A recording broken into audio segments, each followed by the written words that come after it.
Nors oficialus maudymosi sezonas prasidėjo jau prieš pusantro mėnesio, tačiau pirmo didesnio žmonių antplūdžio Kauno paplūdimiai sulaukė tik paskutinėmis birželio dienomis.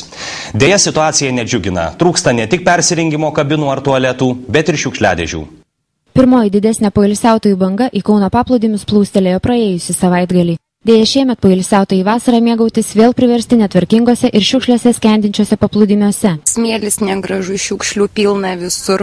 Vaikam nėra grinai aikštelių įrengtų, kad kur žaisti. Daug ateina šeimų, atvažiuoja pailsėti su vaikais.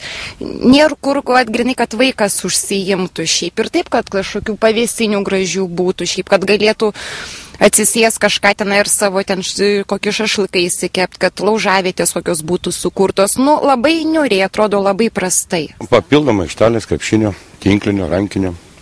Galėtų būti? Jo, nemaišytų. Kai žaidžiant neliptant kitiem ant galvų, su kamuoliu nedaužyti žmonių aplinkinių. Akivaizdus už nugaros pavyzdys. Tai gerai mandagiau yra, kas ir stipriau pamuša.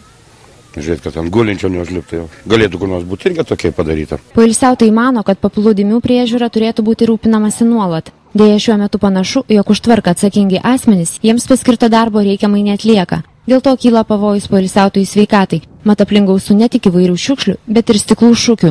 Dėl vaikų tada, kad jos, kai atsivežu, aš tikrai ramiai negalėčiau gulėti, nes vaikščiočiau, nes visokių šiukšlių primėtyta, alaus kamštelių ir buteliai, stiklų, pateidama į vėlą įsismėgiau ir tiesiog, atvažiuojam tik tai tam, kad arčiau ir kažkur toliau nėra galimybės kol kas nuvažiuoti. Tuo tarpu miesto tvarkymo skyriaus vedėjo pavaduotojas Zenonas Girčys tvirtina, kad Kauno paplūdimių priežiūra ir kokybė pagal sutartį darbus atliekančios bendrovės Lagna reikalas. Deja, kol kas pareigas blogai vykdančios bendrovės nėra kuo pakeisti. Tikinama, kad norinčiųjų prižiūrėti poilsiavietės nėra. Mes tai skaitome, kad nėra biznis daryti, nes valdybės reikalas, tai reikia, kad patraukti įmonės, kurios tą dalyką galėtų, tas paslaugos kokybiškas puikias teikti gyventojams. Tai taip manau ir laukiam tokių. Nors Kauno savivaldybė poilsiavietėms tvarkyti skiria per 100 000 litų, permainų kol kas nematyti. Akivaizdu, kad miesto paplūdimiuose besilankantys poilsiautojai ir toliau bus priversti tenkintis esamą situaciją. Vaikai žais alaus butelių kamšteliais, bėgios ant stiklo šukių,